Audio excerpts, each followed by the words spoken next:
Hey guys, welcome back to another episode of Marketing Masters. I'm super excited to have somebody really interesting on today, Barry LaBov. Barry is the president of LaBov and Beyond Marketing Communications.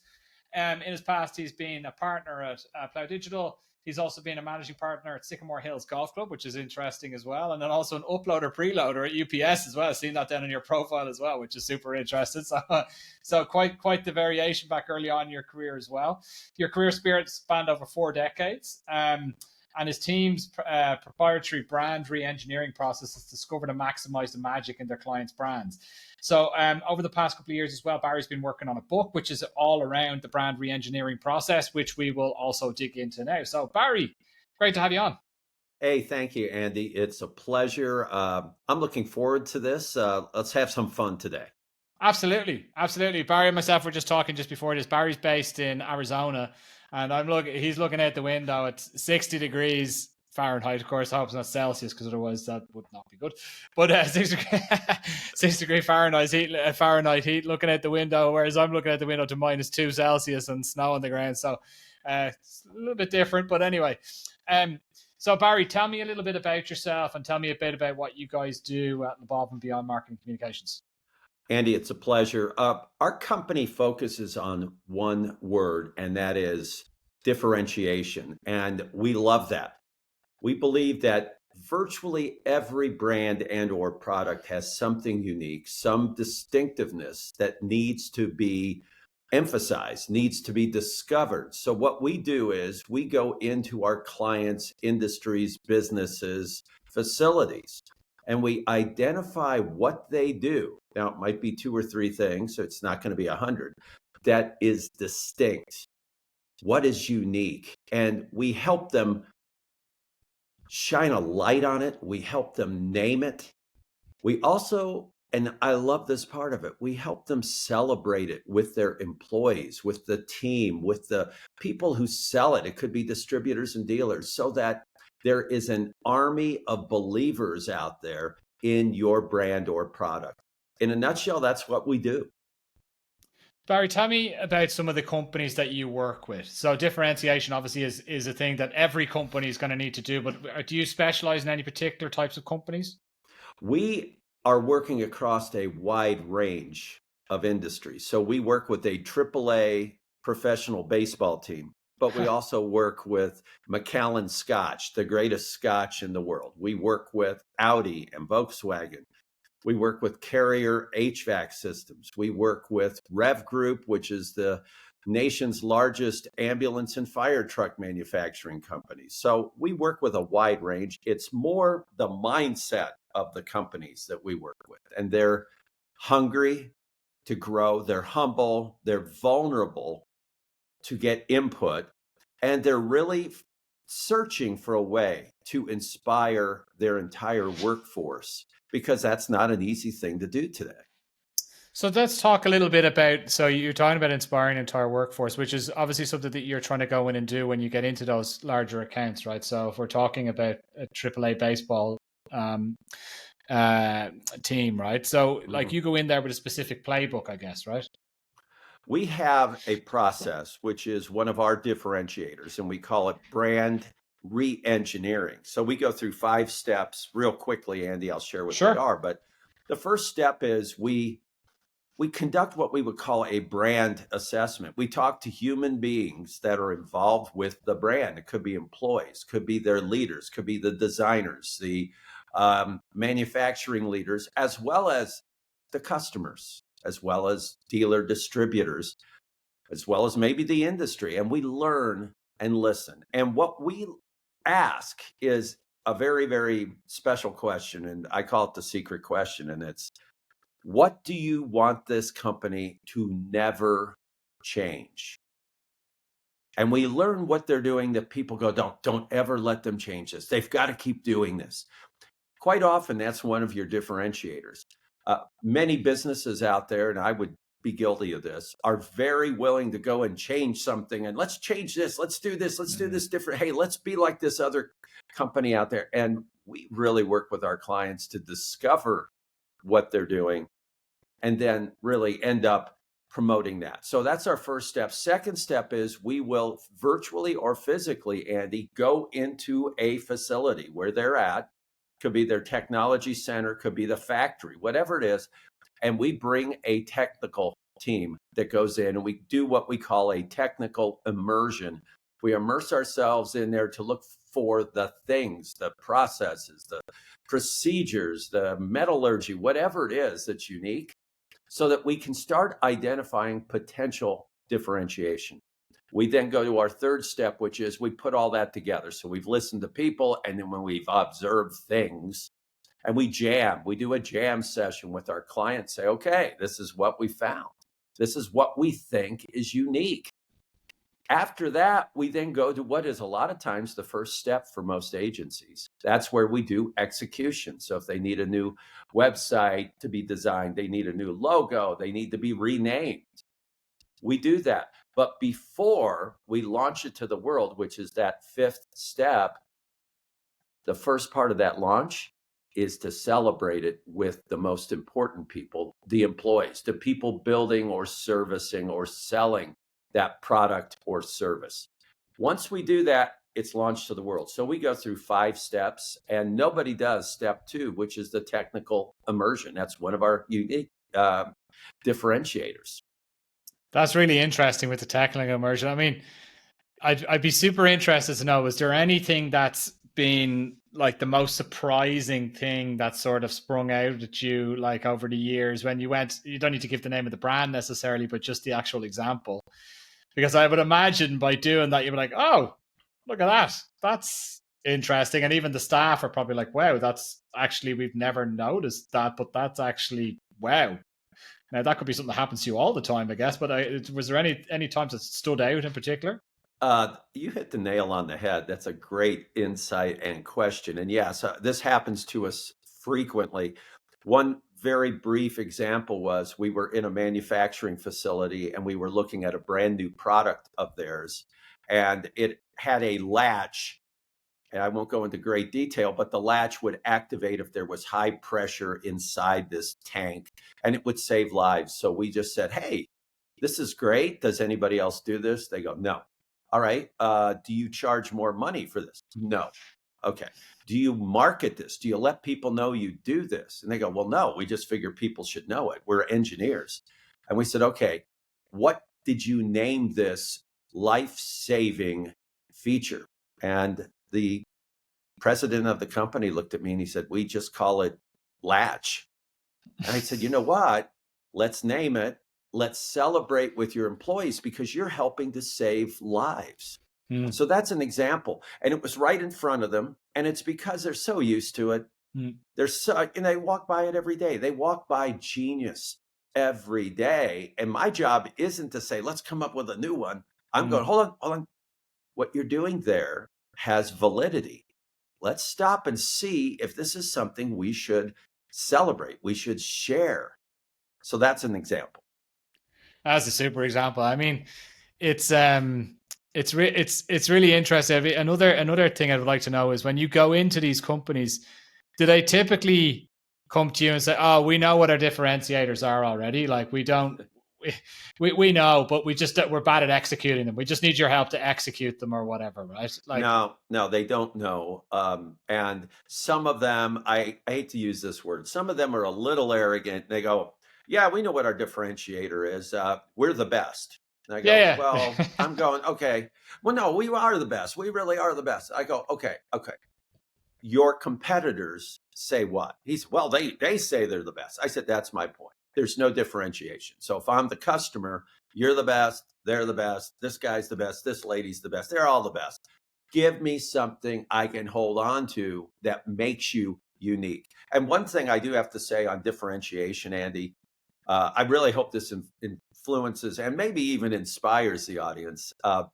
Don't confuse differentiation with superiority. You can have a unique product without claiming, hey, wait a minute, we're perfect. We are superior. No. People are looking for a unique distinctiveness, brand, feature, etc. They also are smart enough to know that that doesn't mean you're perfect. It doesn't mean you're superior in every fashion. It just means you have a personality, you have a style, you have something of value. That's very interesting. And you said personality there as well, which is closely linked with brands. Do you bring any personality traits or any personality into brands? Do you do anything with that when you're going in the differentiation path with companies? All the time. We work with one of the greatest companies in the world, which is Harley Davidson, and their brand is very based on personality, the idea of freedom, the idea of a brother and sisterhood of people that get together and enjoy this product out there, right? So it's about that personality. And if you throw away that amazing attribute that they have, you're making a mistake. So, yes, we focus on that. And each company or brand has a personality. You have to look at that. And some of the personalities we've worked with, some of the German companies we've worked with are very, very precise and they're very engineering based. But we've worked with other companies. We work with a steel company that has described themselves as cowboys. I mean, they're literally cowboys. And I love that because what happens is in your communication for your brand, you can inject that personality so that you're reading about Harley Davidson. You feel this freedom, you feel this almost renegade attitude, and it's fun. But then the cowboy group, you hear about them talk about, look, nobody said we could do it. We went out, we did it. And you know what? We're showing you that that's who we're about. And to me, that makes it very, very engaging. It pulls the customer in, and that's what we have to do. Otherwise, it's all the same. It's all pablum. It's all the same words over and over again. Absolutely. Absolutely. There's something interesting that you mentioned early on when you talked about your process, your playbook as well, is the most important people to get over the line first and to get believing in it are your staff, right? So getting the people that work at the company to be portraying that personality as well, or to connect with that personality, because ultimately they're going to be the people that are going to be delivering the message to the world, right? Right. They're the people that, if let's say it's a physical product, they're the ones building it. They're the ones making sure it works. And if they don't care, Andy, and they're not given any praise for how valuable and how significant they are in producing this amazing product, honestly, why would we hope they do a good job? Why would we hope they stay on the job?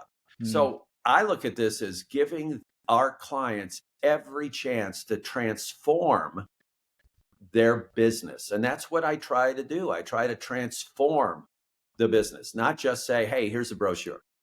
Plenty of companies out there. Here's a brochure. Here's a website. Here's some technology. Here's an app. Great. I want to transform their enterprise.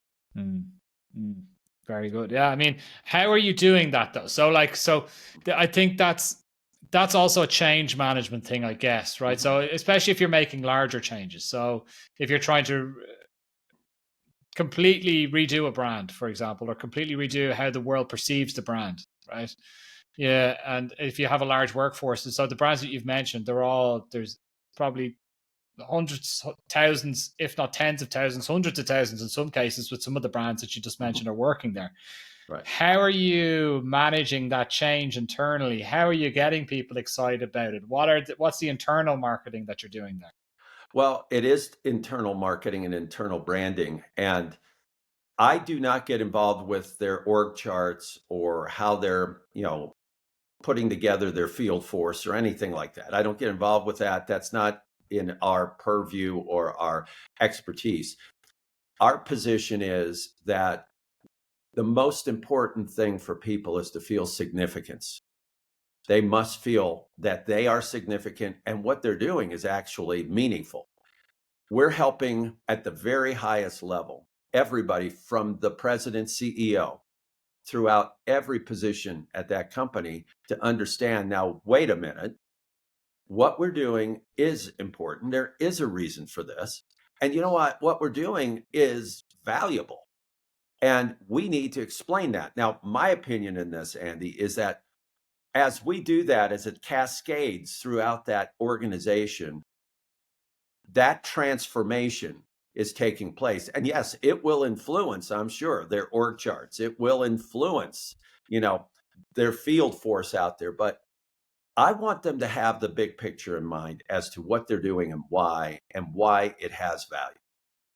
Okay, so you're helping them get the workforce bought into what they're doing, and then okay, the differentiator then offers the value. Correct? That's exactly right. Got it. Okay, so let's talk a little bit about the book. So, The Power of Differentiation was a book that you've authored, and in the last little while. When did you release the book? I released the book last July. It was in the making for about 3 years, which is a very long time for me. So I wrote it in about 3 months and rewrote it in about 2.5 years. So what happened was, and I'd say this is the highlight, originally it was a marketing book on how to increase market share. And it was all around identifying and shining that light on what you do that's unique. Come on. You're doing something. You've been in business 1 year, or I have clients that have been in business 200 years. You're doing something good, right? So let's stop and make sure you do that. Let's make sure you continue to do that and celebrate. All right. What happened though during COVID was I saw an article, and statistically, there were over 50 million Americans alone who quit their jobs during COVID. And it really hit me that we have millions of brands out there, Andy. You know that. There are millions of brands. And in one country alone, 50 million people walked off their job during COVID. They didn't care. They didn't like what they were doing. And it occurred to me, and it changed the course of this book, because I thought, this book is not just about differentiating a product so you sell more of it. It's to win the hearts and minds of the people who are producing or selling or representing it.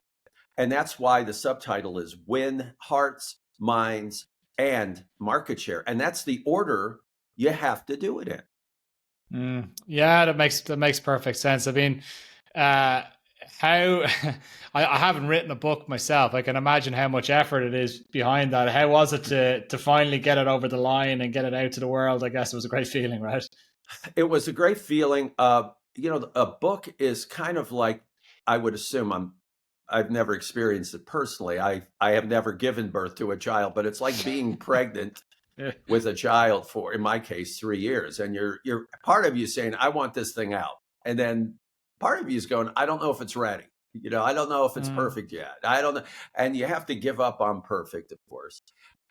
It was very important for me in writing the book to do it with my team at my company. And I have a great team. So they looked at the book, they read the book, they helped to illustrate the book, and it became a team effort. But they gave me good input. They go, I don't even know what this paragraph means. I go, okay, let's get rid of it. In other cases, they go, I really like this part. And I go, really? I was thinking of deleting.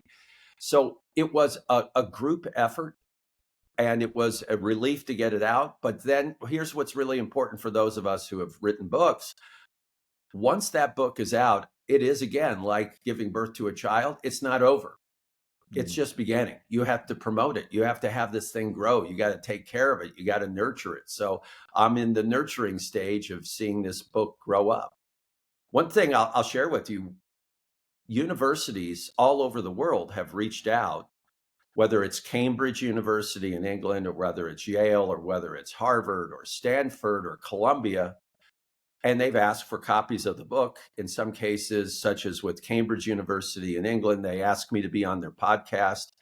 So one nice aspect of this is there are young people, students, who are becoming more involved with this book. So that's a positive for me, because my goal is to inspire over 1 million people worldwide. That's why I'm on your podcast today. I mean, I want to inspire people with the message from the book. Oh, that's great. I think that's a great goal to have for yourself as well, and for the business. I mean, that's kudos. That's really cool. That's really cool stuff. Just looking back in your career as well. So you've had LaBov and Beyond Marketing now since 1981. Is that correct? Yeah, it's a long time. So how did you go about starting it? Because prior to that, obviously you were working at UPS, right?